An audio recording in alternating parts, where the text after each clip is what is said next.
4 officers, 3 departments, 3 weeks. Massachusetts police caught misusing license plate cameras. Not one bad apple. A wave. It started in New Bedford with one woman and the officer she used to date.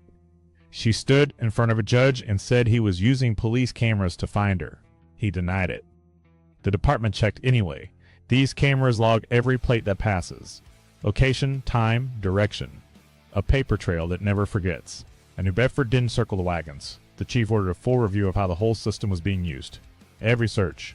Every log. July 31st. An internal audit flags the officer's searches. August 1st, he's pulled off the street and stuck on desk duty. Chief felt he didn't wait. 11 days later, New Bedford suspended its entire flock network. Every camera in the city, dark. 1 officer searches, 1 audit, a whole surveillance system shut off. That's how thin the trust in these cameras turned out to be. Then Lynn, a different department, 30 miles north. Lynn switched on something called Audit Assist. Flock's own tool built to catch police who misuse the system. It worked. Within a week, it flagged 2 Lynn officers. The department's own words, a concerning pattern in some searches. Think about what that means. A police department turning on a tool to police itself. Because nobody inside was checking. Both officers are now on paid administrative leave while investigators dig through every search they ever ran. This is what they're poking at. Type a plate, get a car's history. Now imagine typing in plates that belong to people you know. That's the pattern. And it wasn't just cameras. In Stow, a woman fled an old life and changed her entire identity. Detective Jason Rogers ran her plate anyway. At least 5 times. He didn't stop at Flock. Investigators say he also searched her through CJICE. That's the FBI's criminal justice database. The one meant for suspects, not exes. Now he's got a criminal complaint hanging over him. Unpaid leave since July 31st. And a termination hearing set for August 26th. Stow's answer to all of this, they cut every single flock camera in town. The whole system. Gone. The Boston Globe started counting and lost track for the right reason. 3rd department in a single week. 4 officers under investigation statewide. Flock says officers should only search plates tied to real cases. The hardware works exactly as designed. That's the problem. It works too well, and the people of Massachusetts noticed.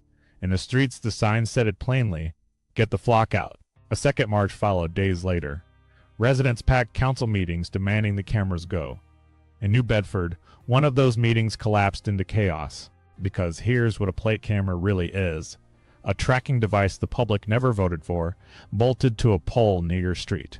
The town started answering. East Bridgewater canceled its contract. Hopkinton terminated theirs and ordered every camera gone by September 30th. Grafton deactivated 12 after 1 month. Littleton cut ties outright.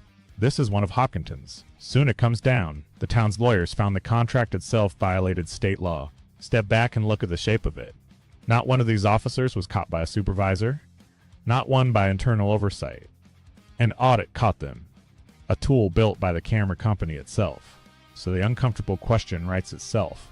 If the camera company hadn't built a misuse detector, how many of these 4 would still be running plates today? The ACLU says more than 25 municipalities now want community control over surveillance. Massachusetts is becoming the test case for the whole country. The score so far, 4 officers benched, 1 network dark, 4 contracts canceled. Because a few officers treated a citywide camera system like a personal people finder. If that bothers you, you're not alone. Sub so you don't miss who gets caught next. Look for our group on Facebook and help build the community. Drop your take below. See you at the next one.